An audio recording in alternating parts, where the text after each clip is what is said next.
নমস্কার বন্ধুরা, আমি ডক্টর সুব্রত আচার্য আর আপনারা দেখছেন আপনাদেরই প্রিয় channel Shri Subrata astrological consultancy. আজ এই ভিডিওতে আলোচনা করব কন্যা রাশি জাতক জাতিকাদের এমন 5টি বদগুণের বিষয়ে, যে 5টি বদগুণ তারা না ছাড়লে তাদের কর্মজীবনে, পারিবারিক জীবনে, এমনকি সামাজিক জীবনে বিভিন্ন সংকট বা সমস্যা আসতে পারে। তাই এই ভিডিওটি কন্যা রাশি জাতক জাতিকাদের জন্য অত্যন্ত ইনফরমেটিভ হতে চলেছে। অর্থাৎ যাদের জন্মকুণ্ডলিতে চন্দ্রদেব কন্যা রাশিতে, তারাই কিন্তু কন্যা রাশির জাতক কিংবা জাতিকা। ভিডিও শুরু করার আগে আপনাদের বলবো, যারা চ্যানেলে নতুন তারা অবশ্যই চ্যানেলটি সাবস্ক্রাইব করে দেবেন, পাশে থাকা বেল বটনটি প্রেস করবেন, ভিডিও ভালো লাগলে বন্ধুদের সঙ্গে অবশ্যই শেয়ার করবেন। দ্বাদশ রাশিচক্রের ষষ্ঠ রাশি হলো কিন্তু কন্যা রাশি, এবং কন্যা রাশির অধিপতি হলো বুধ। নবগ্রহের রাজপুত্রকে বলা হয় বুধ, এবং এটি হলো দ্বিস্বভাবযুক্ত রাশি।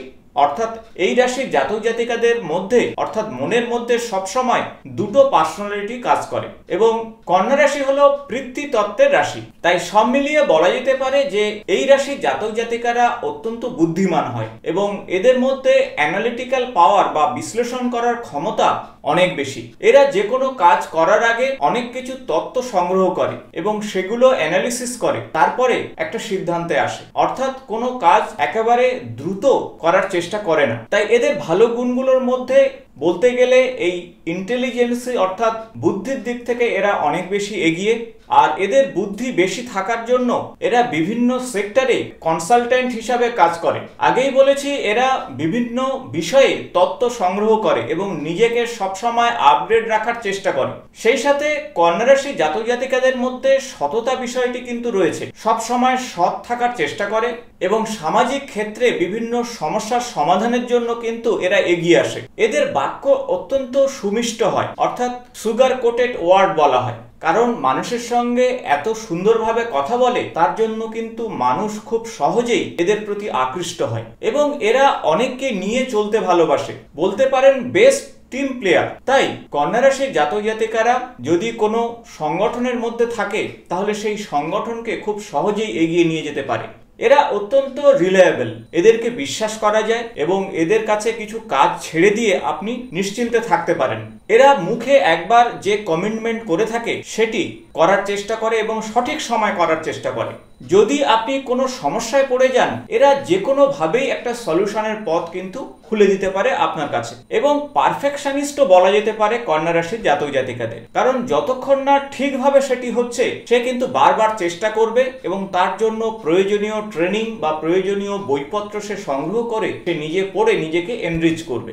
এরা অত্যন্ত বস্তুবাদী, স্বপ্ন দেখতে পছন্দ করলেও স্বপ্নের জগতে ভাসতে রাজি নয়। তাই যে কোনো কাজের বিষয়ে এরা অনেক বাস্তবধর্মী চিন্তা ভাবনা করে তবেই এগোয়। এরা মিথ্যাকে খুব একটা বেশি পছন্দ করে না, কিন্তু এই সমাজে মিথ্যা বলার পরিস্থিতিটা সব থেকে বেশি। তাই এদের বন্ধু বান্ধবের সংখ্যা খুব বেশি হয় না এই একটি কারণে, অর্থাৎ এই সমস্ত মানুষের সঙ্গে সহজে অ্যাডজাস্ট করতে পারে না। কিন্তু আমাদের এই ভিডিওতে মূল যে আলোচ্য বিষয় হলো যে কন্যা রাশির জাতক জাতিকাদের এমন বেশ কিছু বদ গুণ রয়েছে, অর্থাৎ খারাপ গুণ রয়েছে, যেগুলো তাদের জন্য কিন্তু সমস্যার কারণ হতে পারে।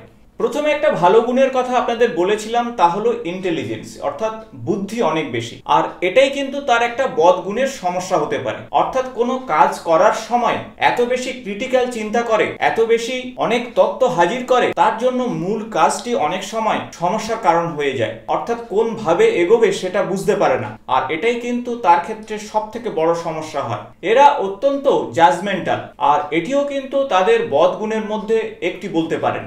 অন্যকে কে কি বললো সে বিষয়ে এরা কখনোই পরোয়া করে না। নিজে যেটা ভাবে, নিজে যেটা মনে করে সঠিক, সেটাই সিদ্ধান্ত নিয়ে ফেলে। অনেক সময় দেখা যায় যে এই সিদ্ধান্ত তার ক্ষেত্রে ভুলও হতে পারে, আর তার খেসারত কিন্তু তাকে দিতে হয়। তাই এই ধরনের জাতক জাতিকাদের বলবো যে কোনো বড় সিদ্ধান্ত নেওয়ার আগে অবশ্যই দ্বিতীয় বা তৃতীয় কোনো ব্যক্তির সঙ্গে পরামর্শ করে নিলে তাদের জন্য ভালো হবে। এরা সব সময় ওল্ড স্কুল পছন্দ করে, অর্থাৎ একটা পুরানো চিন্তা ভাবনা নিয়ে এগোতে পছন্দ করে। যদিও সমস্ত আধুনিক চিন্তা ভাবনা সে সবসময় আপডেট থাকে, কিন্তু একটা নতুন পথে যাওয়ার জন্য সে নিজেকে প্রস্তুত করতে পারে না সহজে। অর্থাৎ হঠাৎ করে মডার্ন কোনো ট্রেন্ড বা চেঞ্জ করতে গিয়ে সে কিন্তু দুবার ভাবে, মনের মধ্যে সবসময় হবে কি হবে না এই ধরনের মানসিকতা চলে আসে। যেহেতু আগেই বলেছি যে ডুয়েল পার্সোনালিটির জাতক কিংবা জাতিকা হলো কন্যা রাশি, তাই এই সমস্ত ক্ষেত্রে অবশ্যই কোনো অভিজ্ঞ মানুষের পরামর্শ নিয়ে সিদ্ধান্ত নেওয়াটাই বুদ্ধিমানের কাজ হবে। কন্যা রাশির জাতক জাতিকারা সমালোচনা কিন্তু পছন্দ করে না,